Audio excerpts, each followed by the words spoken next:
안녕하세요. 책 읽는 여우입니다. 오늘 소개해드릴 책은 뇌가 20년 젊어지는 두뇌 자극법입니다. 그거 있잖아. 그거. 거시기.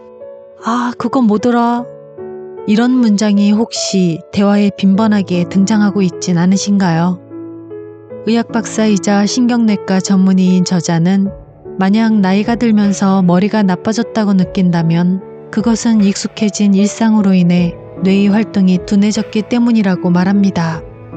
그러면서 일상생활 속에서 충분히 실천할 수 있는 두뇌 자극 훈련법을 소개하고 있는데요. 과거에는 뇌신경세포는 늘어나거나 재생되지 않는다는 게 정설이었지만 최근 뇌과학 연구를 통해 나이가 들어도 뇌세포가 늘어난다는 게 밝혀지면서 이 책에서 소개하는 두뇌 자극법이 도움이 될 것 같습니다. 지금 영상 화면에 이 책에서 소개된 두뇌 자극 훈련법들 일부가 올라가고 있는데요.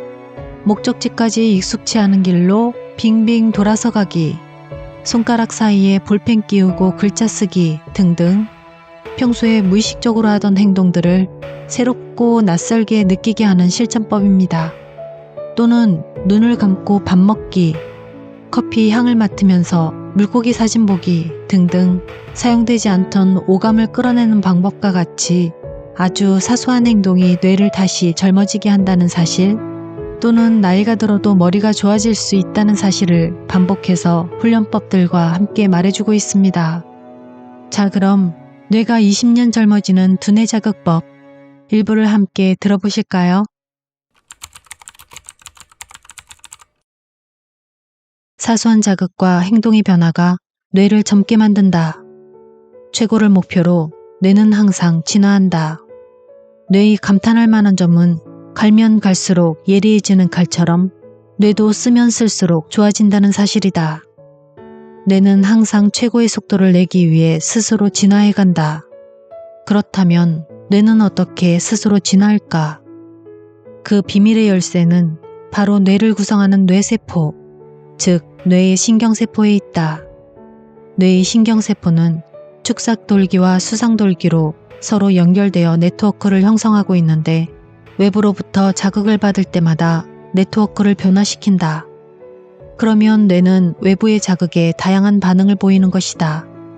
머리가 좋아진다는 것은 뇌가 훈련을 통해 더 굳세고 튼튼한 네트워크, 즉 두뇌 회로를 생성한다는 의미다. 뇌가 좋으면 뇌도 좋아한다. 뇌는 좋아하는 일을 할 때 거의 피로를 느끼지 않는다.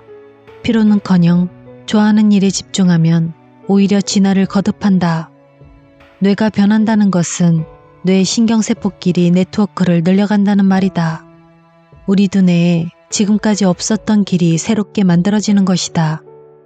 영어를 재미있어 하는 사람은 어학 공부에 적합하도록 좌뇌가 발달하고 그림 그리기에 관심 있는 사람은 감각적인 우뇌가 쑥쑥 발달한다.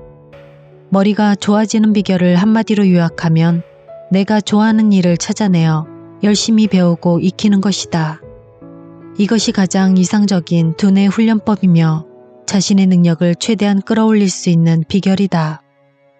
사람은 저마다 잘하는 것과 못하는 것이 따로 있다. 유명한 화가가 훌륭한 운동선수가 되기는 힘들며 대기업 회장이라고 해서 최고의 음악가가 될 수 있는 것도 아니다. 아무리 성공한 사람이라도 자신의 전문 분야가 아니거나 흥미가 없는 일에서는 실력 발휘를 하지 못한다. 뇌가 좋아하는 것을 찾으려면 마음을 움직이는 무엇인가를 빨리 찾아야 한다. 그때 힌트가 되는 것이 의욕이다. 할 마음이 없고 의욕이 생기지 않는다면 자신의 뇌가 그쪽으로 소질이 없다고 보면 된다. 의욕 없이 시큰둥한 마음은 뇌를 병들게 할 따름이다. 지금부터는 하고 싶다. 할 수 있다. 의욕이 샘솟는 일에 몰두해보자. 나이가 들어도 뇌세포는 늘어난다. 뇌 신경세포는 재생되지 않는다. 이 명제는 대뇌 생리학의 대존재였다. 그래서 성인이 되면 하루 2만에서 10만 개의 뇌세포가 줄어든다고 철석같이 믿어왔다. 뇌와 관련된 대다수의 질병이 고치기 어려운 까닭에 신경세포는 한번 손상되면 다시 회복되지 않는다고 여긴 것이다. 그런데 최근 이 정설을 뒤엎는 획기적인 연구 결과가 보고되었다. 어른이 되어서도 뇌세포가 늘어날 수 있다는 것이다. 런던 대학의 엘리노어 맥과이어 박사는 런던의 택시 운전사 16명과 일반인 50명을 대상으로 SMRI, 즉 구조적 핵자기 공명화상법을 이용 뇌의 구조를 세밀하게 조사했다. 운동으로 근육을 단련하는 것처럼 뇌도 일정한 훈련을 통해 단련되지 않을까 하는 의문을 풀기 위해서였다. 조사 결과 택시 운전사의 해마 오른쪽 뒷부분이 일반인보다 컸다. 해마는 뇌신경세포가 모여있는 곳으로 기억을 일시적으로 저장해두는 역할을 한다. 해마가 크다는 것은 뇌세포의 수가 그만큼 늘어났다는 사실을 의미한다. 특히 30년 경력의 운전사는 다른 사람보다 3%나 해마가 발달해 있었다고 한다. 겨우 3%? 라고 코웃음을 치는 사람도 있을지 모르겠지만 그에 따른 뇌 신경세포의 수는 20%나 증가하게 된다. 이러한 사실은 기존의 상식을 뒤엎는 대발견이었다. 맥과이어 박사는 매일 길을 찾는 자극이 뇌를 변화시켰다 라고 추정했다. 그 말은 머리를 쓰면 쓸수록 뇌 신경세포가 늘어난다는 의미이다. 특히 지도를 머릿속에 기억시키는 공간적인 사고와 새로운 체험이라는 경험은 뇌를 발전시키는데 더할 나위 없이 훌륭한 자극이 된다. 오감을 자극하여 뇌에 생기를 준다. 뇌는 쓰면 쓸수록 좋아진다는 사실이 최근 뇌과학 연구를 통해 입증되고 있다. 일상생활 속에서 쉽게 실천할 수 있는 방법으로 우선 자신의 눈, 코, 입, 귀, 피부 등을 이용해서 잠자고 있는 뇌를 깨워보자. 눈 감고 밥 먹기. 후각과 미각을 자극한다. 매끼니를 대충 때우지 마라. 우리는 대부분의 정보를 눈을 통해 얻는다. 방에 들어가 스위치를 켠다거나 자물쇠를 잠글 때도 손가락으로 위치를 파악하고 나서 마지막에는 눈으로 꼭 확인해야 직성이 풀린다. 그런데 어느 날 갑자기 정전이 된다면 어떻게 될까? 지금까지의 기억을 더듬어 문고리가 어디에 있는지 손으로 확인한 다음 열쇠 구멍도 여기가 맞겠지? 하며 감에 의지하게 될 것이다. 이렇듯 눈으로 사물을 파악하기 힘든 상황에 놓이게 되면 기억에 의존해 행동할 수밖에 없다. 그만큼 행동 하나하나를 의식하게 되고 손가락에 감각을 최대한 집중시키게 된다. 이런 방법은 뇌에 더할 나위 없이 훌륭한 자극이 된다. 눈을 감고 세상을 상상한다. 뇌를 의식적으로 사용하기 위해서는 수많은 정보를 과감히 버리고 어딘가 불편함이 느껴지는 상황을 일부러 연출할 필요가 있다. 뭔가 채워지지 않은 부자연스러움이 평상시 사용하지 않던 뇌의 신경세포를 자극하기 때문이다. 방법은 아주 간단하다. 눈을 감으면 되니까. 눈을 감고 상상력을 총동원해 반찬이 어디에 있는지 식탁 위를 찾아 헤매라. 공간과 관련된 사고는 우뇌를 자극한다. 반찬을 찾았다면 젓가락으로 과감하게 집어서 그것이 무엇인지 촉각이나 후각을 이용해 탐색해라. 마지막으로 입으로 가져가 향과 맛으로 자신의 판단이 옳았는지 최종 확인한다. 주의, 눈은 반드시 감는다. 혀나 코, 손 등의 감각에 의식을 최대한 집중시켜야 한다. 효과 만점. 시각 정보를 차단해 공간감, 후각, 미각, 촉각을 자극한다. 주머니 속의 동전 알아맞히기. 촉각으로 상상력을 자극한다. 대뇌 피질에서 사물의 모양을 파악한다. 대뇌 피질이라고 불리는 대뇌의 표면에는 뇌 신경세포가 모여있다. 대뇌 피질의 뇌 신경세포는 언어, 운동, 지각 등으로 각각 기능이 나누어진다. 지금은 대뇌 피질의 지각 부분에 대해 생각해보자. 뇌졸중 등의 뇌질환에서는 대뇌 피질이 손상되는 경우가 있다. 이때 지각의 중추가 손상되면 손으로 만지면서도 그것이 둥그런지 네모난지 전혀 구별하지 못한다. 닿았다는 감각뿐이라면 굳이 대뇌피질까지 가지 않아도 시상이라는 대뇌 중앙에 있는 뇌 신경세포에서도 충분히 감지할 수가 있다. 그러나 네모나거나 둥글다는 입체적인 모양을 파악하려면 대뇌피질에 분포하는 뇌 신경세포들까지 자극을 받지 않으면 안 된다. 손가락으로 대뇌의 성능을 업그레이드해라. 우리는 첫눈에 입체적인 모양을 파악하는 시각 덕에 평소 손으로 만져보고 형태를 파악하는 일이 드물다. 촉각이 뇌 속에서 가장 깊이 잠들어 있는 감각이 된 이유가 여기에 있다. 따라서 잠자고 있는 촉각을 깨워서 두뇌를 자극하자. 자, 그럼 두뇌 훈련 시간. 주머니 속에 10원짜리 동전과 100원짜리 동전을 각각 5개씩 넣고 그것이 얼마짜리 동전인지 만져서 알아맞혀라. 주의! 천천히 만지작거리면 쉽게 구분할 수 있으니 약간의 불편함을 조성하기 위해서는 빨리 만져서 알아맞히는 것이 중요하다. 귀 막고 계단 오르내리기. 청각을 차단해 집중력을 높인다. 소리 없는 영상이 온몸의 감각을 깨운다. 우리는 소리를 힌트로 정보를 추측하기도 한다. 물건을 내려놓을 때 나는 쿵 소리만 듣고도 그 무게를 짐작할 수 있는 것처럼 말이다. 계단을 내려갈 때도 자신의 발소리로 계단의 높이와 간격 등을 짐작한다.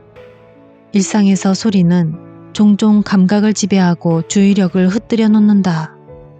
주변의 소음 때문에 집중이 잘 되지 않았던 경험을 누구나 갖고 있을 것이다.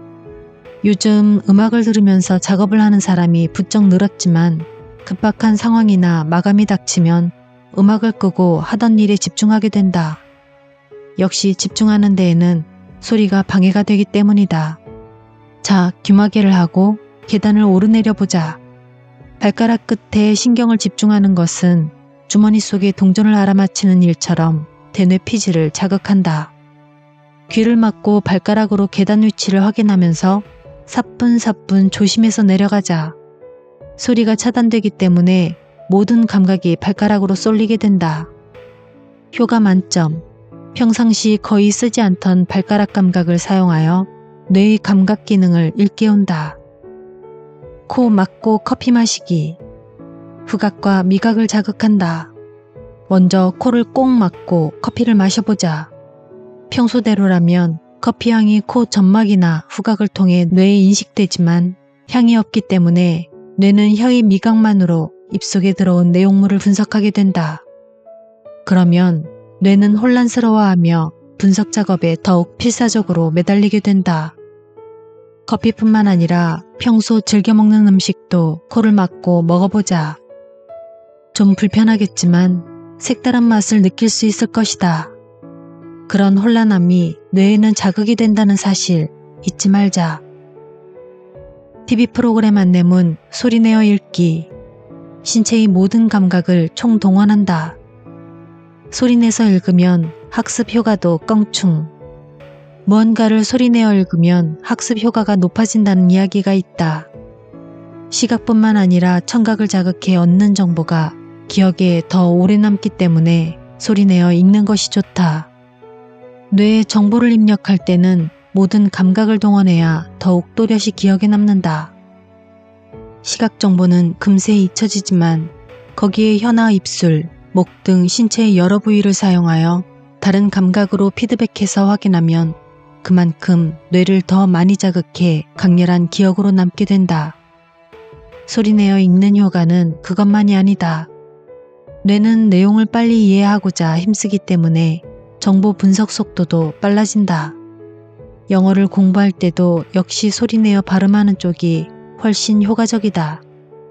영어를 소리내 읽으면 머릿속에서 자국어로 번역해서 이해할 시간을 주지 않기 때문에 영어식 어순을 더 빨리 익히게 된다. 이는 외국어 습득에 있어서 매우 중요한 학습법이다. 단, 소리내어 읽는 데에는 시간이 많이 걸린다. 그만큼 정보를 얻는 속도도 더뎌지게 마련이다. 따라서 스피드를 요하는 내용이라면 눈으로 읽고 내용을 확실하게 분석하고자 한다면 소리내어 읽는 것이 도움이 될 것이다.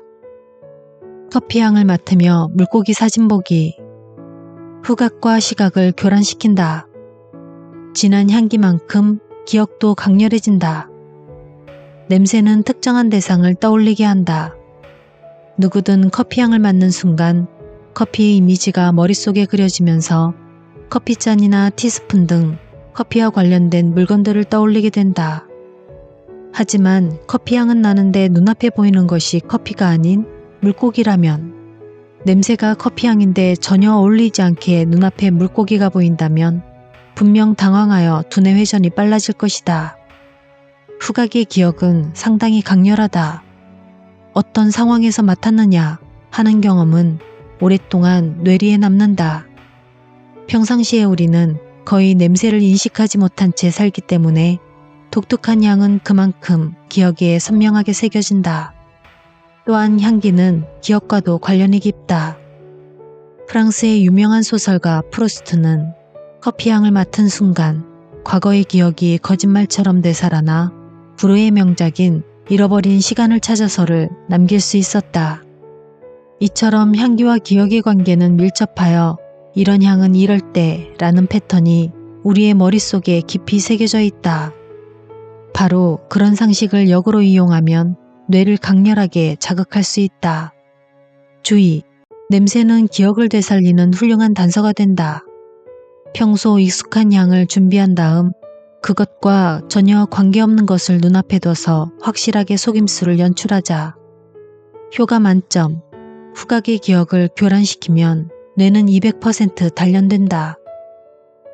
신선한 자극은 두뇌 비타민이다. 자극은 뇌를 싱싱하게 만드는 일종의 비타민이다. 우리는 항상 자극적인 것을 찾아 헤매는데 사실은 뇌가 그것을 원하기 때문이다. 뇌는 같은 일을 반복하는 걸 아주 따분해한다. 이번 장에서는 과감하게 일탈을 시도하여 잃어버린 활력을 되찾아보자. 점심은 다른 음식점에서 다른 메뉴로 주문해라.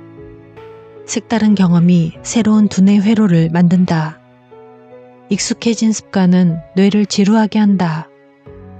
익숙해진다는 것은 대뇌와 소뇌 안에 절차 기억 프로그램이 완벽하게 갖추어졌음을 의미한다. 프로그램이 완성되면 그 동작은 무의식적으로 수행할 수 있게 된다. 하지만 그것은 뇌의 입장에서 보면 하품나게 지루한 일이다. 그래서 익숙하지 않은 낯선 일에 자꾸 도전장을 내미는 것이 좋다. 자동차 운전과 같은 기억은 소뇌에 심어진 절차 기억이다. 따라서 그리 쉽게 잊혀지지 않는다. 오랫동안 운전대를 잡지 않았어도 조금만 연습하면 금세 운전 감각을 되찾아 신나게 차를 몰 수 있다.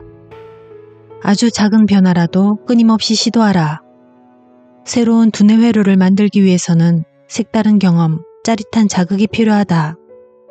만약 운전으로 뇌를 단련하고 싶다면 한 번도 타보지 않은 친구차나 렌터카를 운전해봐라. 처음 타보는 낯선 차는 사람을 긴장하게 만든다. 변속기 위치나 핸들 감각이 평소와 달라 색다른 감각이 당신을 불안에 빠뜨릴 것이다. 하지만 뇌에는 자극이라는 비타민이 된다. 자동차 이외에도 뇌를 자극하는 도구는 여기저기 널려 있다. 가끔 혹은 매일 하는 외식도 두뇌를 단련하는 훌륭한 자극제가 될 수 있다. 식당에서 음식을 주문할 때 항상 먹던 음식 대신 메뉴판에 적힌 요리 가운데 가장 아래쪽 음식을 주문해보자. 아마 한 번도 먹어보지 못한 음식이 당신의 눈과 코와 혀를 자극할 것이다. 익숙함은 머리를 거의 쓰지 않아도 돼서 편하다. 하지만 편한 만큼 뇌에는 치명적이다. 끊임없이 변화를 추구하는 사람만이 머리가 좋아질 수 있다. 변화를 추구하라고 해서 너무 거창하게 생각할 필요는 없다. 가령 귀가할 때 평소 내리던 정거장보다 한 정거장 먼저 내려서 걸어가거나 한 정거장을 걸어가서 차를 타봐라. 그런 자그마한 노력이 뇌를 언제나 싱싱하게 유지시켜 줄 것이다. 가끔은 목적지까지 빙빙 돌아서 가라. 매 순간 자신을 긴장감에 빠뜨린다. 스트레스하면 부정적인 이미지를 떠올리는 사람이 많지만 적당한 스트레스는 뇌를 단련하는 아주 훌륭한 교관이다. 스트레스를 받으면 뇌는 비상사태에서 벗어나기 위해 더 열심히, 더 바쁘게 움직이면서 보다 정확하고 빠르게 판단을 내리려고 노력한다. 이는 스트레스를 받으면 분비되는 아드레날린이라는 신경 전달 물질이 두뇌 유연제와 같아서 뇌의 움직임이 부드러워지기 때문이다. 자, 그럼 머릿속에 유연제를 부어보자. 집에서 목적지까지 갈 수 있는 여러 갈래의 길을 지도나 인터넷을 통해 알아보고 새로운 방법으로 가보기를 권한다. 출근할 때 지하철을 타는 사람이라면 환승역에서 걷는 거리를 한 발짝이라도 줄이기 위해 갈아타는 곳과 가장 가까운 곳에 일찌감치 자리를 잡을 것이다. 그러니까 전철을 타는 위치와 내리는 위치가 미리 정해져 있어서 거의 기계적으로 지하철을 타고 내린다는 얘기다. 이러한 행동은 거의 모든 직장인들의 출근 스타일이다. 이것은 뇌가 제일 싫어하는 행동이다. 뇌가 오래도록 건강하기를 바란다면 가능한 한 불편한 방법을 선택해라. 불편을 하나하나 해결하기 위해 머리는 끊임없이 생각하고 또 생각할 것이다. 굳이 지하철을 고집하지 않아도 좋다. 항상 어두컴컴한 땅 밑으로 다니다가 버스로 바꿔 타는 것도 색다른 경험이 된다. 아, 귀찮아 라고 생각한다면 그 순간 당신의 뇌는 실제 나이보다 더 노화될 것이다. 뇌는 나이와 상관없이 세포수를 늘리고 두뇌 회로를 촘촘하게 엮어갈 수 있다. 나이가 들어도 뇌는 계속 자랄 수 있기 때문이다. 뇌가 끊임없이 자라기를 원한다면 끊임없이 스스로에게 스트레스를 부과하고 또 그 스트레스를 신나게 즐길 수 있어야 한다. 주의! 조금 귀찮아도 돌아서 가는 여유는 강력히 추천하고 싶은 두뇌 자극법이다. 시간이 있을 때, 아니 시간을 만들어서라도 꼭 훈련해보자. 길을 잃으면 뇌는 정신적인 공황 상태에 빠져 필사적으로 해결책을 찾는다. 그런 자극이 뇌를 젊게 만든다. 왼손으로 녹차를 마셔라. 무의식적인 행동을 의식화한다. 오른손잡이 왼손잡이라는 말이 있듯이 사람마다 즐겨 쓰는 손이 있다. 오른손은 좌뇌에서 왼손은 우뇌에서 컨트롤하기 때문에 우리가 한쪽 손만 사용하면 뇌도 한쪽만 사용하게 된다. 그래서 뇌의 신경세포를 골고루 자극하려면 의식적인 행동이 필요하다. 자주 쓰지 않는 손을 의식적으로 자주 사용하려고 노력하면 된다. 자, 그럼 오늘은 티타임을 가져보자. 하루에 한 번은 마시게 되는 차. 만약 오른손잡이라면 왼손으로 컵을 쥐고 우아하게 마시자. 항상 커피를 마시는 사람은 녹차 한 잔으로도 색다른 경험을 할 수 있다. 녹차를 마신다는 새로운 회로를 뇌 속에 심어준다면 차 한 잔으로도 뇌를 충분히 자극할 수 있다는 말이다. 다도는 평범한 행동을 의식화해서 예술로까지 승화시킨 행위다. 다도의 세계는 자신의 움직임을 정확하게 인식하면서 손짓 하나하나에 의미를 부여하여 뇌를 활성화시킨다. 편안한 자세로 마음을 비우고 차를 마시는 것이 아니라 긴장감이 감도는 가운데 하나하나의 동작에 온 정신을 집중하는 것이 다도의 매력이다. 세상에는 허례허식도 많지만 다도와 같은 의식은 뇌를 젊게 유지하는 데 꼭 필요하다. 주의! 평소에 아무 생각 없이 하는 무의식적인 행동에 의미를 부여해보자. 세세한 동작에까지 의식을 부여함으로써 뇌가 늘 깨어있도록 하자. 특별하고 색다른 방법으로 음악을 들어라. 좌뇌와 우뇌를 동시에 자극한다. 평소 잠들어 있기 쉬운 우뇌를 자극하기 위해서는 음악을 듣는 것이 좋다.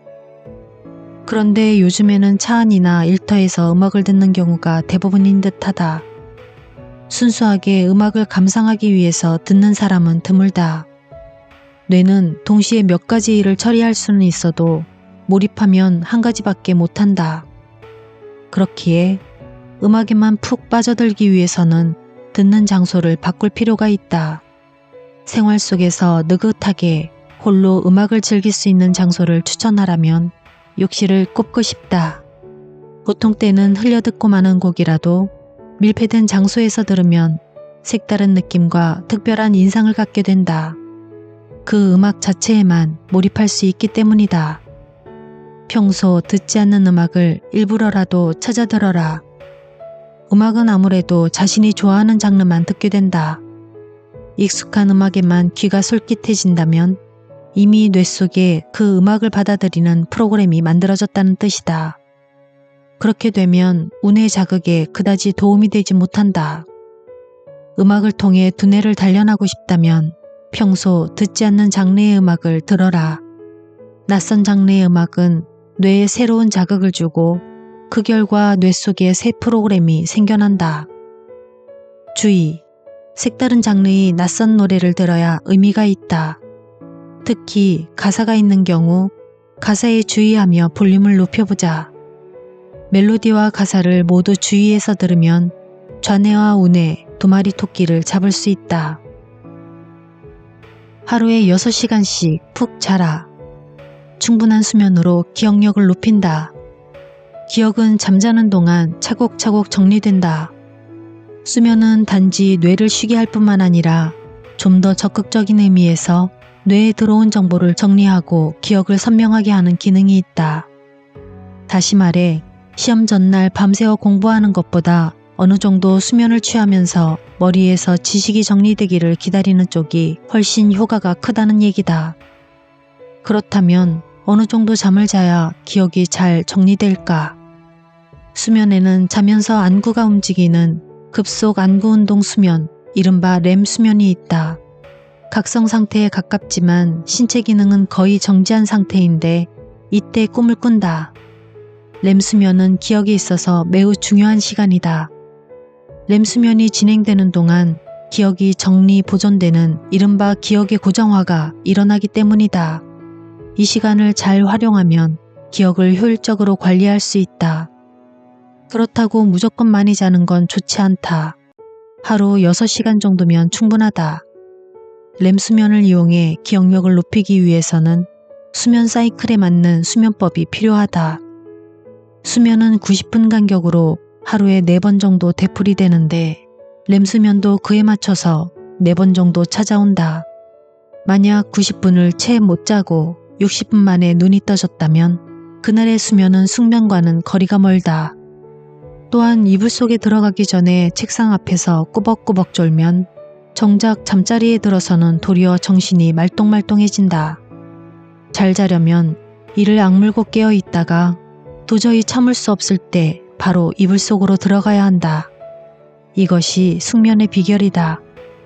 주의! 적당한 수면은 기억을 정리하고 보존하기 위한 필수 조건이다.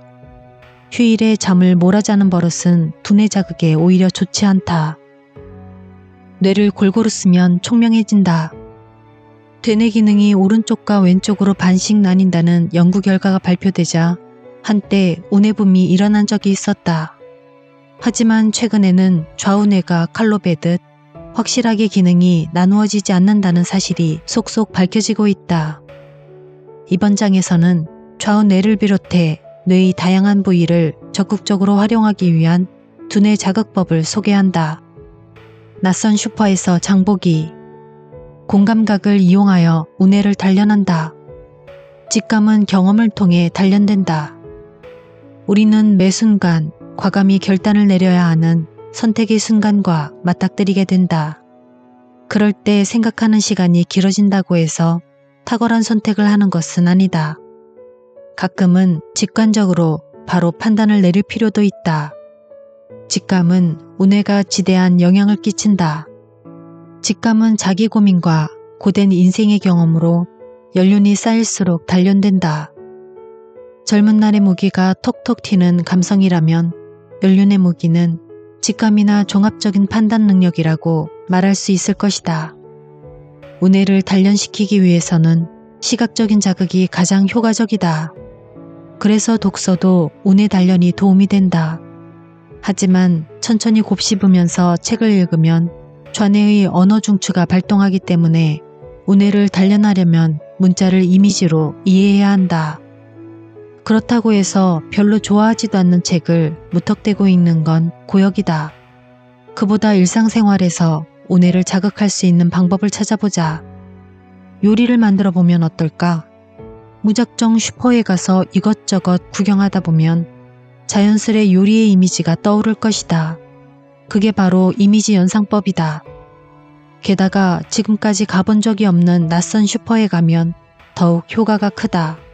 늘 가는 슈퍼가 아니면 상품의 진열 방식이 달라 어디에 무엇이 있는지 찾아 헤매야 한다. 자연히 우뇌가 자극을 받을 수밖에 없다. 대뇌 일부에 이상이 생겨 사물을 인식하지 못하는 증상인 실인증에 걸리거나 치매가 심해지면 길을 잃는 경우가 다반사다. 이는 모두 우뇌 장애에서 기인한 것이다. 주의! 낯선 슈퍼라도 별 생각 없이 왔다 갔다 하면 전혀 뇌를 자극하지 못한다. 싱싱한 야채를 찾아라 라는 식으로 확실한 목표를 정하자. 낯선 슈퍼에서 장보기는 모르는 길을 찾아가는 것과 같은 효과를 누릴 수 있어서 공간 지각력, 이미지 연상법 등을 단련시킬 수 있다. 똑똑한 식습관이 두뇌의 힘을 길러준다. 뇌도 신체의 일부이기에 에너지가 필요하다. 가장 중요한 에너지원은 포도당과 산소, 그 외에도 뇌는 다양한 영양소를 필요로 한다. 이번 장에서는 뇌가 좋아하는 먹을거리를 소개한다. 레시틴이 많이 함유된 음식을 먹는다. 뇌에는 신경 전달 물질이 존재한다. 뇌의 윤활유와 같은 것으로 이를 늘릴 수만 있다면 시들어진 뇌에 활력을 되찾아줄 수 있다. 실제로 알츠하이머에 걸린 환자에게 신경 전달 물질인 아세틸콜린을 증가시키는 약을 처방하면 치매 증상이 다소 호전된다. 사실 아세틸콜린을 증가시키는 약이라고 소개했지만 아세틸콜린을 약으로 복용해서 체내에 특히 뇌에 흡수시키기란 여간 힘든 일이 아니다. 뇌에는 뇌 혈관 관문이 있어서 특정 물질 외에는 모두 흡수를 차단시키기 때문이다. 아세틸콜린을 대체할 만한 것으로 레시틴이 있다. 레시틴은 인지질의 일종으로 일단 체내에 흡수되면 아세틸콜린으로 바뀐다. 따라서 레시틴이 많이 함유된 음식을 먹는 것이 두뇌의 힘을 기르는 데 효과적이다. 레시틴이 다량 함유된 음식은 달걀 노른자, 콩, 된장 등이 있다. 하루의 뇌 건강은 아침 식사에 달려있다. 영양분은 제때 공급한다. 아침을 먹으면 수리력과 창의력이 샘솟는다. 뇌의 무게는 체중의 2% 정도밖에 되지 않지만 에너지 소비는 일일 소비량의 18%를 차지한다. 연비가 굉장히 나쁜 장기인 셈이다. 게다가 뇌의 유일한 에너지원인 포도당은 뇌에 따로 저장해두는 곳이 없어 수시로 보급해주지 않으면 안 된다. 포도당은 간의 글리코겐으로 비축되어 있다가 뇌에서 배고파 하고 신호를 보내면 포도당으로 변한다. 그러나 간에 비축해 놓을 수 있는 시간도 고작해야 12시간 정도이다. 12시간이 지나면 예비 포도당도 사라지고 만다. 그래서 아침이면 뇌는 허기진 상태다. 아침 식사는 단순히 육체 건강을 위해서가 아니라 뇌에 에너지를 공급하기 위해서 반드시 챙겨 먹어야 한다. 뇌는 식후 2시간부터 움직임이 활발해진다. 물론 밥을 먹으면 위나 십이지장으로 혈액이 집중되어 식곤증이 찾아와 뇌의 기능도 저하된다. 그래서 뇌의 기능이 최고치에 이르는 것은 밥을 먹고 나서 2시간이 지난 뒤다. 그러므로 식사를 마치고 나서 충분히 휴식을 취한 다음 2시간 뒤부터 공부나 업무에 집중하면 평소보다 능률이 2배 이상 오를 것이다. 씹고 또 씹어라. 딱딱한 음식으로 두뇌 활동을 복돋운다. 꼭꼭 씹으면 치매도 예방한다. 씹는 것과 뇌는 어떤 관계가 있을까?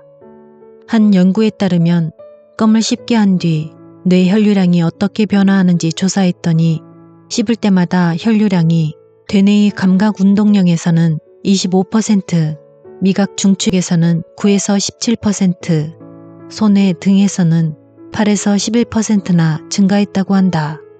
그러나 씹기를 중지하면 혈류량이 원래대로 돌아갔다.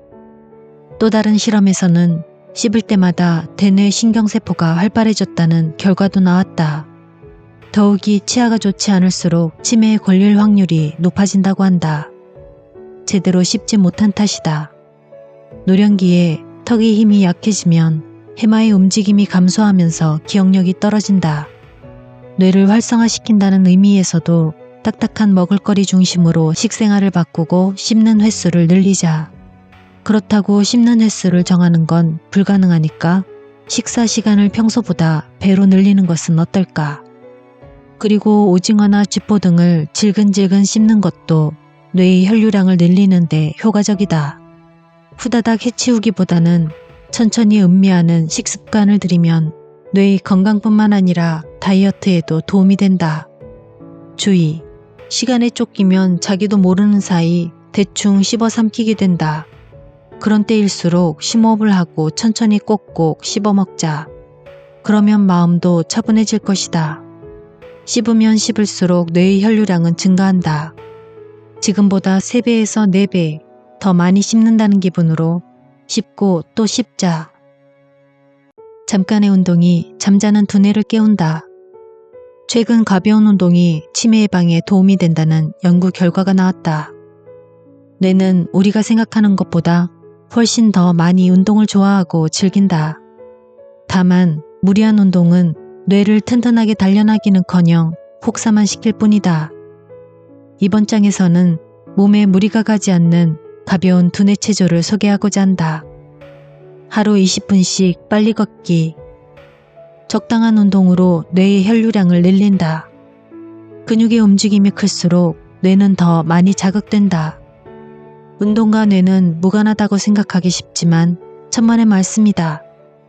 운동명령은 운동신경의 중추인 전두엽에서 내려진다. 실제 뇌의 혈류량을 체크해보면 손발을 움직여 라는 명령이 나오기 전에 대뇌 운동신경의 중추에서는 이미 혈류량이 늘어난다. 한마디로 뇌는 운동을 통해서도 자극을 받는다는 말이다. 근육의 움직임이 클수록 뇌에 대한 자극도 커진다. 그러므로 근육이 가장 많이 분포해 있는 넓적다리를 움직여 걷거나 달리는 운동이 뇌를 단련하는 데에는 가장 효과적이다. 최근 매일 운동하는 사람은 알츠하이머에 걸릴 확률이 줄어든다는 사실이 밝혀졌다. 어느 뇌과학 연구팀은 치매에 걸리지 않은 65세 이상의 노령 인구 9,008명을 보행보다 강한 운동을 주 3회 이상 실시하는 적극적인 운동 그룹과 보행 정도의 운동을 주 3회 이상 실시하는 소극적인 운동 그룹, 그리고 운동을 전혀 하지 않는 운동 기피 그룹, 이렇게 세 그룹으로 나누어 5년간 추적 조사를 벌였다. 조사 결과 적극적인 운동 그룹이 소극적인 운동 그룹이나 혹은 운동을 전혀 하지 않는 운동 기피 그룹보다 치매에 걸릴 확률이 훨씬 적었다고 한다. 그 이유 가운데 하나로 운동으로 인해 뇌 혈류량이 증가했다는 사실이다. 그렇다면 적당한 운동량은 어느 정도일까? 하루 20분 정도 빨리 걸으면 뇌가 아주 흡족해한다. 물론 다이어트도 되니 몸도 좋아할 것이다. 산책을 하면서 눈으로 거리의 변화를 감지하고 거기에다 처음 가보는 길을 걷는다면 뇌가 건강해질 것이다. 주의! 지나친 운동은 스트레스만 조장한다. 건강한 뇌를 만들기 위해서는 적당한 운동이 최고. 산책은 뇌의 혈류량을 늘릴 뿐만 아니라 오감을 동시에 자극한다. 잘 쓰지 않는 손으로 문자 메시지 날리기. 건전한 놀이로 두뇌 운동을 한다. 서투른 손동작이 뇌를 자극한다. 우리 뇌는 손가락만 움직여도 싱싱해진다. 다만 자꾸 반복해서 익숙해지면 자극이 반감된다. 글자를 입력할 때도 자판의 위치를 하나하나 확인하면서 치면 뇌에 자극이 되지만 자판을 보지 않고 칠 만큼 능숙해지면 아무런 자극이 되지 못한다. 휴대전화로 문자 메시지를 보내는 경우도 마찬가지다.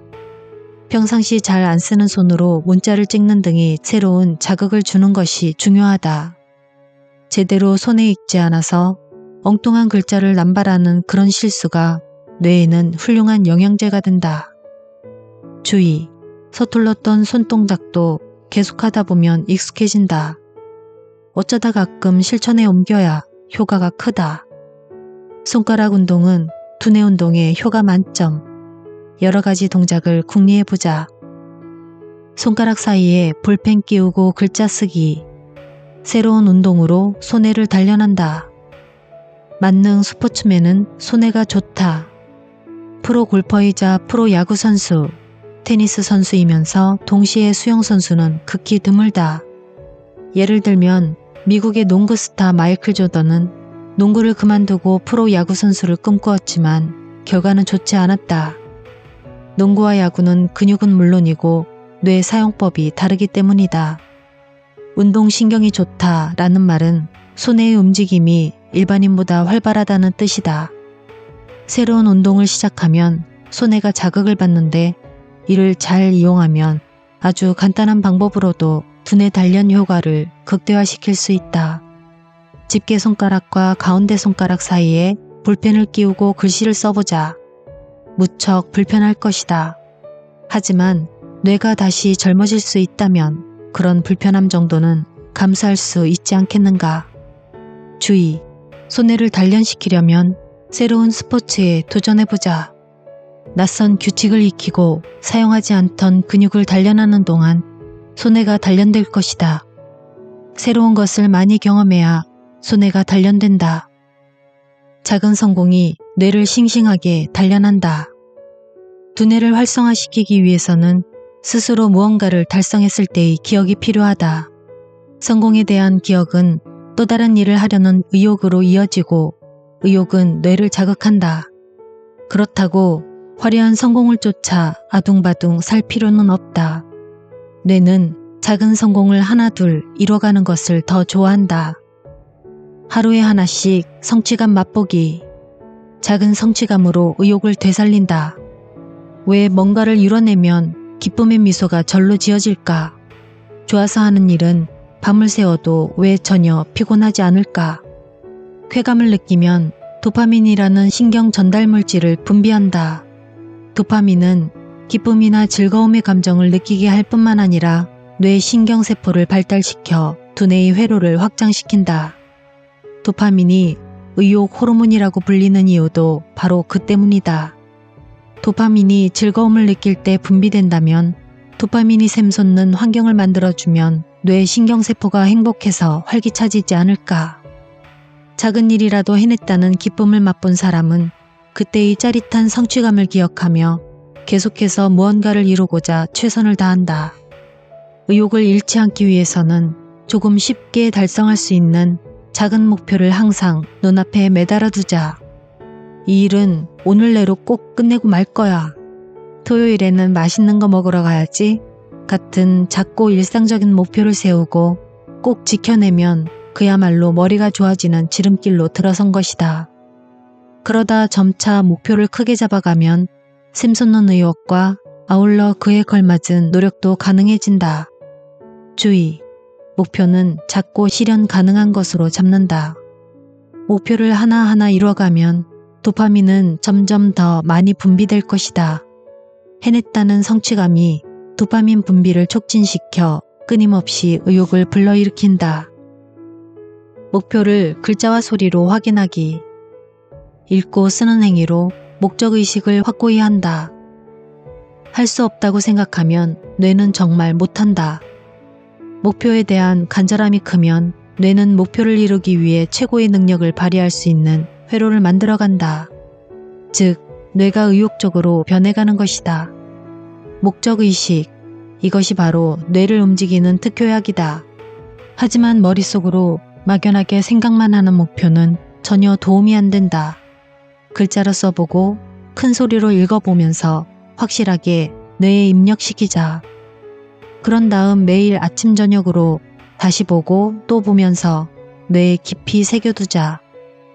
마음만 먹으면 못할 일이 없다는 얘기를 종종 듣는데 맞는 말이다. 할 수 있다는 자신감을 갖고 힘껏 노력하면 뇌도 도울 것이다. 주의, 무리한 목표는 금물. 뇌는 하루아침에 바뀔 수 없다. 착실하게 목표를 세우고 천천히 뇌를 변화시키자. 소리내어 읽고 글자로 쓰는 적극적인 행동을 통해 목적의식을 더욱 확고히 할 수 있다. 테마를 정하고 관련 단어 100개씩 써보기. 틈틈이 정보의 창고를 채운다. 역사적인 대발명은 다른 일을 하다가 번쩍 떠오르는 경우가 많았다. 그렇다면 일상생활에서 번뜩이는 아이디어를 낼 수 있는 방법이 뭘까? 우선 뭐든지 좋으니까 아이디어를 100개 정도 무작위 떠올려 보는 방법을 추천하고 싶다. 내가 출판사 담당 편집자와 책 제목 회의를 할 때 쓰는 방법이다. 100개의 제목을 생각해내는 것은 절대 쉬운 일이 아니다. 그러니 키워드만 정해두고 연상되는 것은 모두 써본다. 아무리 시시한 것이라도 개의치 말고 100개를 채우는데 의미를 두자. 이때 중요한 것은 무조건 글자로 흔적을 남겨둘 것. 말로만 하면 나중에 생각해내고자 할 때 잘 떠오르지 않는다. 뭐든지 좋아하는 것을 100개 적어본다든지 컴퓨터와 관련된 단어를 100개 채운다든지 하면서 이 방법을 일상생활에서도 활용해보자. 평상시 그런 훈련을 하다 보면 다양한 분야에 흥미를 갖게 되고 새로운 정보도 많이 얻게 되어 정말 필요할 때 멋진 아이디어를 떠올릴 수 있을 것이다. 또 한 가지, 평소 많은 기억의 조각들을 모아둬라. 정보가 많을수록 아이디어도 샘솟는 법이다. 주의! 정보 수집은 아이디어를 짜내는 기본 조건이다. 자신과 관련이 없는 분야의 책이라도 일단은 읽어두자. 그러면 정보 창고는 배로 늘어난다. 글로 기록하는 과정에서 뇌에 새겨진 기억이 되살아난다. 그것이 모이고 모이면 드디어 아이디어가 알을 깨고 나온다. 낭독은 여기까지입니다. 날씨가 부쩍 추워졌습니다. 이곳저곳에서 서리 얘기도 나오네요. 아직 옷은 두껍지 않은데 기온은 뚝. 이럴 때일수록 더 감기 조심하시고요. 오늘은 여기서 인사드리겠습니다. 행복한 하루, 편안한 밤 되세요.